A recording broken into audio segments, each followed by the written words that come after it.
We're stopped in the road. Yeah. Okay. Is it too close? It's fine. All right, hit it. It is. Oh, it is already. All right, so check this out. Ready? Look at my speedometer and have like the road up there too, if you can. Okay.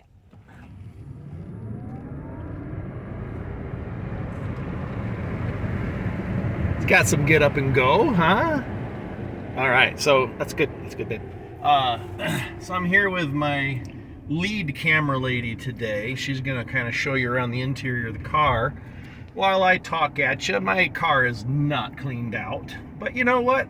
That's the way most people drive around. They've got messy cars. And I certainly do too. I'm gonna look around the car. So this is the 2016 Kia Soul EV, which is a vehicle I didn't know existed until I found this one. Just quick backstory: I had a Hyundai Ioniq hybrid that I loved, but I ran that thing right into a deer, and so I had to find a replacement.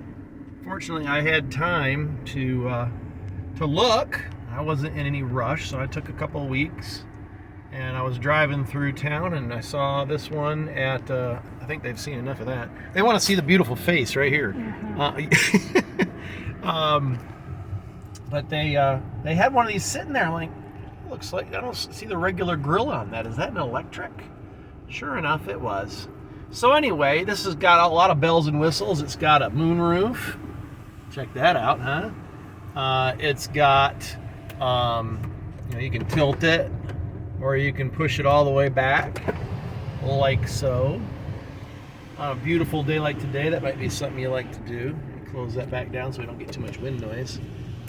And yeah, it's got all of the modern conveniences. It's got Bluetooth. It's got the steering wheel controls for your phone and for your audio and your cruise control. And I guess to get right down to some of the more pertinent things that people would say or ask about this EV or any other really is, well, what's the range? Because people have range anxiety. I guess that's the thing. And I've experienced that once or twice with this, but not so much. Try not to get that in the shot there.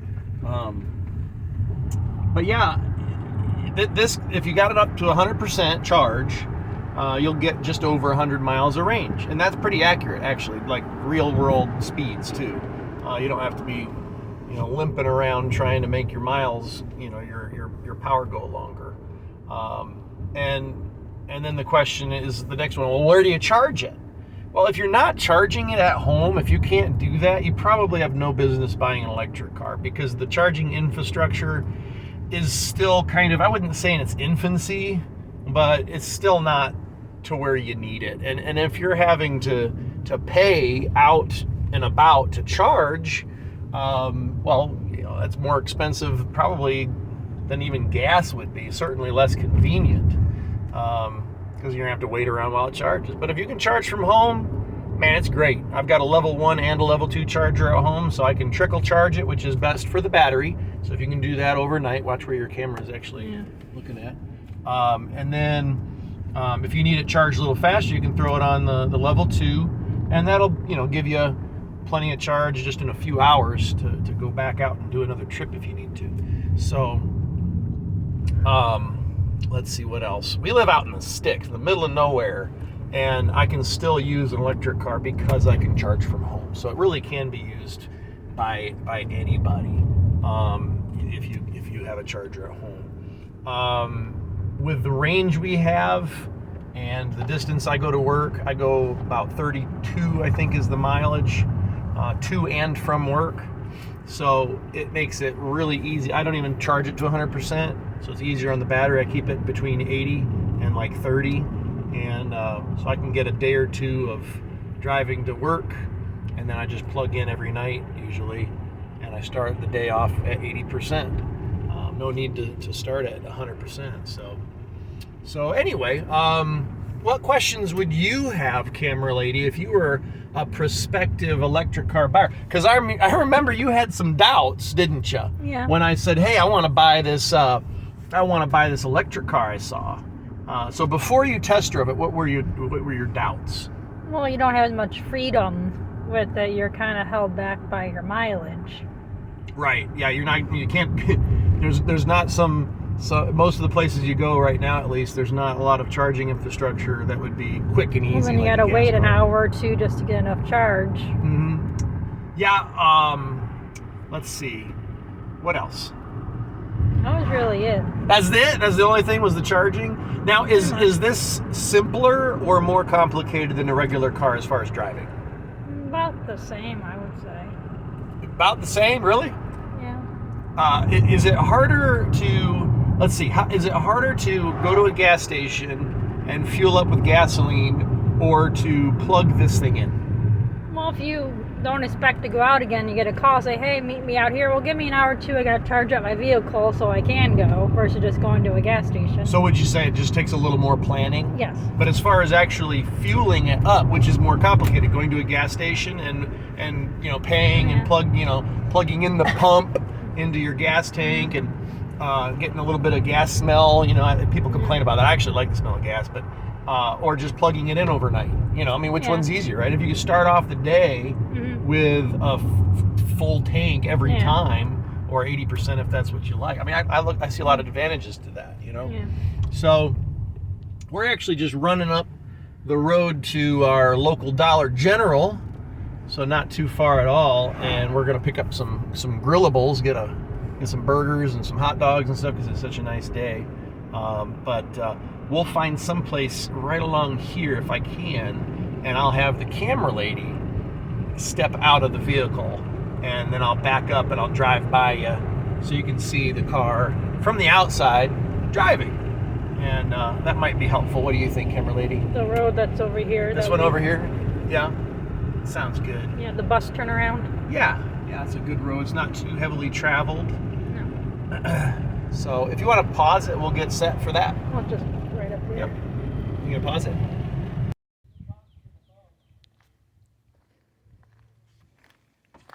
What's up?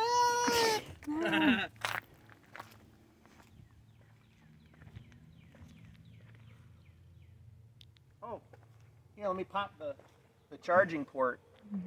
Go up front, I'll pop it. They can see where to plug in. See that? Isn't that cool? And the smaller one's what we use for level 1, level 2.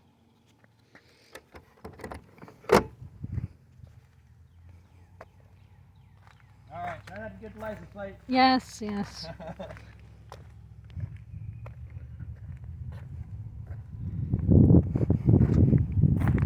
Turn her back on. Not that you can tell much difference, right? So quiet. Should I peel out, you think? I don't know. I can. See, I can turn my traction control off, and it would totally burn out. But the tires is expansive. Yes. So here we go. I don't know how you're not going to get my license plate in the video if I'm trying to speed away from you. I'm going to go down there. Like you can. So pause it, and you can get me on the way back. Okay. Got it?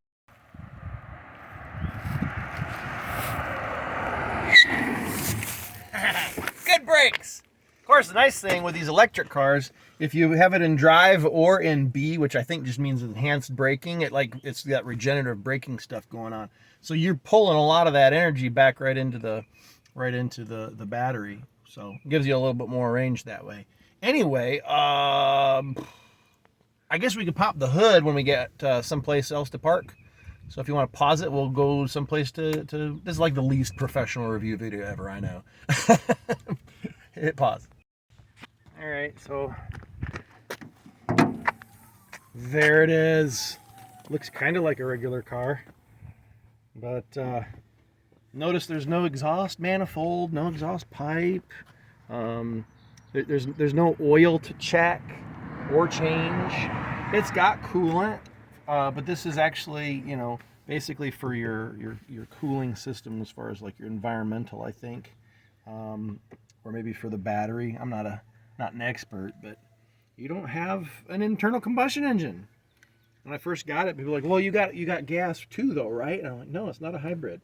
It's just a straight up electric car. Less to go wrong for sure. It's a single speed transmission.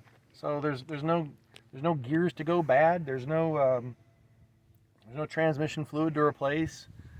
None of that. A lot less potential for fluid leaks on your driveway and all that good stuff. It's got a regular 12-volt battery too, just to run all of your accessories, your lights and stuff like that. But pretty simple to operate, and we like it. I would not recommend it for someone that'd be their only car. If it's your only car, unless you're strictly a city dweller and never leave that city, I would recommend not buying one of these. But if you are somebody that has a fleet, or at least a couple cars, and you have another one that you can use for your longer distance stuff, then yeah, it'd be great. So this fills a niche and keeps the gas bill a lot lower. Oh, speaking of cost to operate, so this one gets about 4 miles per kilowatt hour of electricity, and at the going rate of electricity, kind of where we are, if you factor in all the little extras they put on your electric bill, it's about 10 cents per kilowatt hour. So for 10 cents, you can go 4 miles. So what's that equate to for me going to work and back? If it was a gas car, you'd be about a gallon, and you'd be paying, well, right now it's $4 a gallon. Whereas with this, it's like 80 or 85 cents to do it to that same run.